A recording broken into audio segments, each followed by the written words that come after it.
Hello, everyone, and welcome to the McGonagall Boxing Podcast. We are on Spotify, we are on Anchor, we are on Facebook with the Brother Page, Touch Gloves, and Inside Fighter, and obviously you can hear me on iTunes as well. Let's get straight to it again. The big breaking news today is Eddie Hearn has revealed that AJ is very, very interested in the Fury fight if Wilder agrees to step aside deal.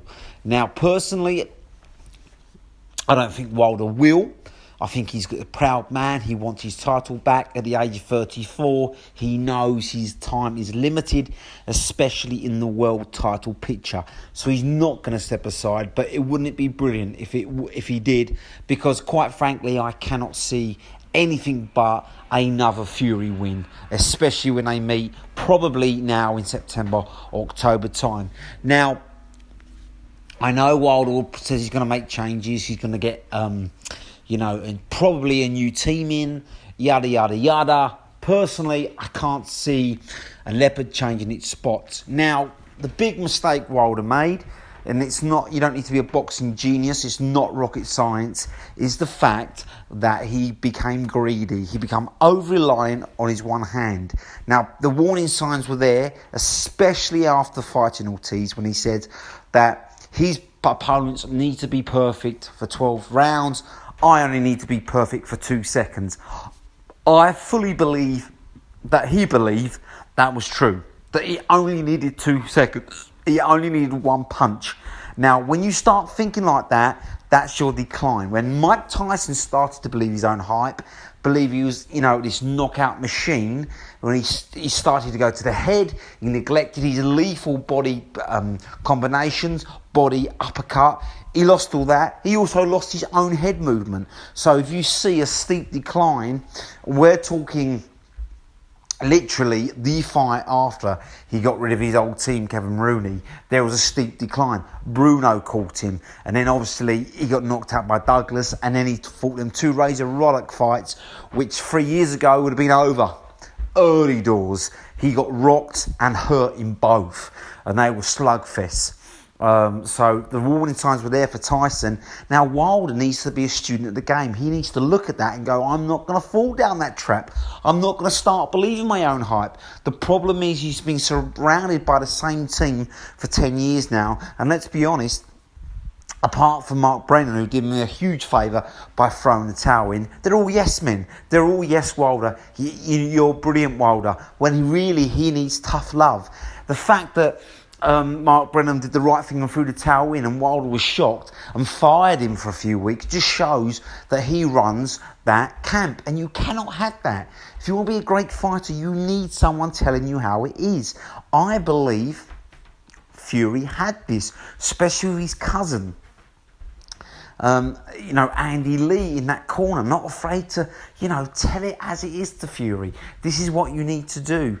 And obviously, Sugar Hill was fantastic as well. Emmanuel Stewart's nephew, brilliant. Telling it like it is to Fury. Wilder hasn't got that. So yes, he needs a new team, but he needs to go back. A bit like when he got a bronze in the Olympics, go back to some boxing skill.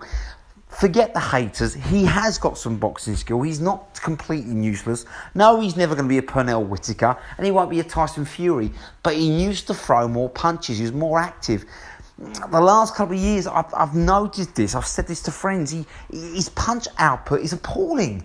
He almost takes a battering for 4 rounds, and then he gets, detonates, gets that right hand in, and that's it. But he's got over the line. He needs to go back to punching more frequently, using both hands, not just that right hand, and using the jab. His output needs to be more. He needs to set that right hand up better. And that only comes through distraction with the left hand, the jab, the body punches. His variety needs to improve. He's just headhunter like Mike Tyson used to be later on in his career. And that against the best fighters, like he did with Holyfield, is the same with Fury. They suss this out. You become predictable. And as soon as you become predictable, you become beatable. Wilder needs a big big overhaul. He needs to completely change his style, his punch output, his punch variety, and get them feet moving as well. It's almost like he was fighting in cement, wasn't it? It was so easy to hit. With no footwork, it doesn't matter how good your defence is, you're going to get hit. Get on your toes, get with the hands, and start using your assets better. I couldn't believe a man 6'7", this huge wingspan, doesn't jab. I mean, what's that about?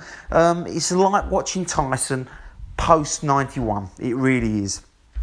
I mean, it's a big change, but personally, that will only come with a few fights. He needs a few fights against big C-grade fighters, getting used to this new style, build his confidence up, get his punch put going. He's not going to be able to do it straight away. And if he goes straight in against Fury again, it's too soon. Them changes won't be completely embedded. His confidence won't be high, and he'll get beaten again. He'll get stopped again. So, although I can't see Wilder stepping aside, I can see exactly the same result.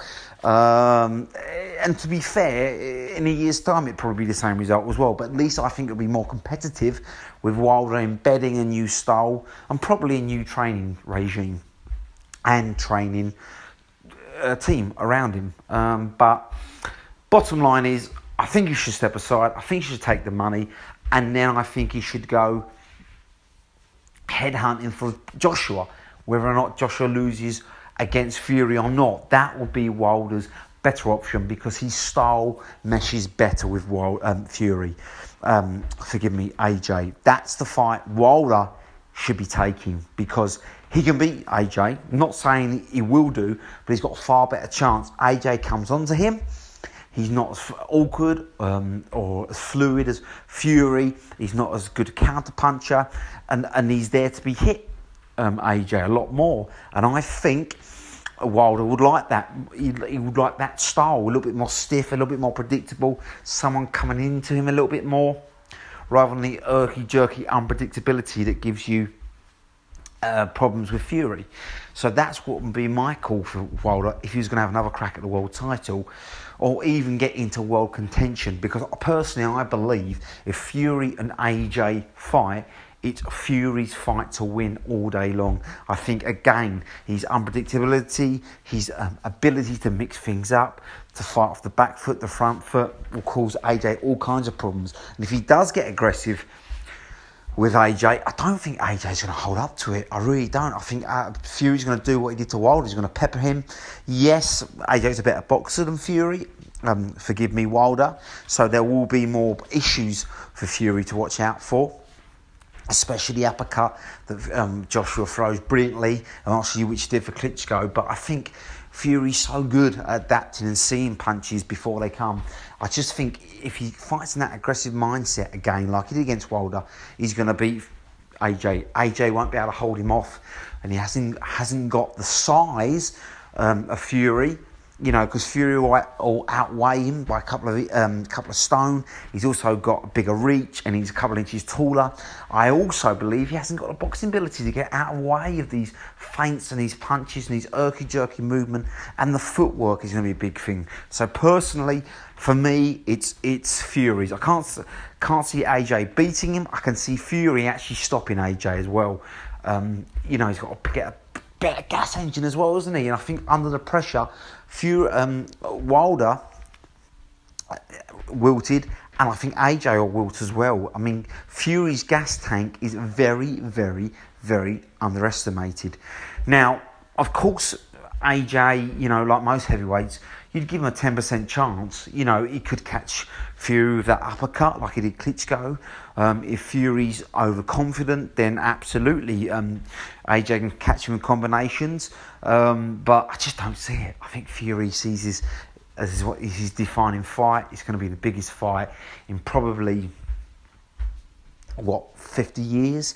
I think it's bigger than Bruno Lewis. It's probably up there with Cooper Ali. Possibly even bigger, certainly generates more money, and worldwide with the social media today's age, it's probably bigger. So, you know, Fury's not going to take this lightly, and he's got a point to prove. So, for me, it's Fury all day long. But it's exciting times, isn't it? AJ, Fury, I think they both want it. I agree with Hearn. I think you've got to make it 50-50. I know there's going to be egos involved. I know Fury will push for 60-40. AJ will probably push for 60-40, but I think AJ's more agreeable to 50-50 than Fury will be. I think that will be his ego saying, I'm undefeated, I'm the lineal champ, I deserve more, I'm a bigger name in America now, which arguably he is, but arguably AJ's a bigger worldwide name, especially in other continents, Africa, he's huge in Europe, it's 50-50, but the UK, the commercial, it's close now, especially with ITV taking on Fury for that show, and lots of chat shows he's done. But AJ's probably still got a little bit more of a commercial brand with all the sponsorship deals he's got and the advertising. But I think you've got to call it 50-50. Get the deal done. It's going to be a huge payday for both of them. They're going to earn 6 figures. There's no question about it after pay-per-view. Both deals in the States and in England. Obviously, they're going to have to sort something out with ESPN and DAZN in the States. They're going to have to come to some kind of agreement. And in the UK, they're going to have to come to some agreement, Sky Sports and BT. But, as Pacquiao Mayweather showed, Tyson Lewis showed, when the fight's big enough, when there's enough money to be made, egos get lost, deals get done, and both networks will agree because there's too much money to lose out on if they don't. Personally, I'd love to see it at Wembley Stadium. I think it's the national stadium. I think it's the biggest sporting event, bigger than any football event. Absolutely, 100%. Barring the World Cup final, which I hate to be a bearer of bad news, I can't see England getting to. So it's got to be at Wembley Stadium. A national stadium. Yes, the money is probably going to be ludicrous for Saudi Arabia. But let's face it, it's a killjoy event there. There's no atmosphere. The Ruiz AJ event, although, yes, the money was good, it was a pretty dire atmosphere. And, it just won't top Wembley. Look at Klitschko AJ. Look at that atmosphere. Almost double that, you know what I mean? With the excitement, the anticipation, the patriotic crowd. It's going to be unreal. So that's where it's got to be, Wembley Stadium. 90,000 people. 50-50 deal. Get it done. Let's hope it gets done for 2021. Anytime in 2021. They're both young enough. They're both still be in their primes. But it's got to happen in 2021. I'm really excited. Personally, though, I think, obviously, AJ will dismiss Pulev, an aging Pulev, quite easily. Probably knock him out within 5-6 rounds. Don't think that'll be a competitive fight at all, really. I think AJ will take his time and then just have his way, really. I can't see Pulev doing much at all. And I think Fury plays with Wilder again. I really do. As long as he trains like he did, doesn't get complacent or overconfident. As long as he, like I say, trains hard, Fury beats Wilder again, and then that sets up the big showdown in 2021. Bring it on. Let's make it Eddie Hearn, Frank Warren. Put your egos aside. Let's make the biggest fight in big British boxing history.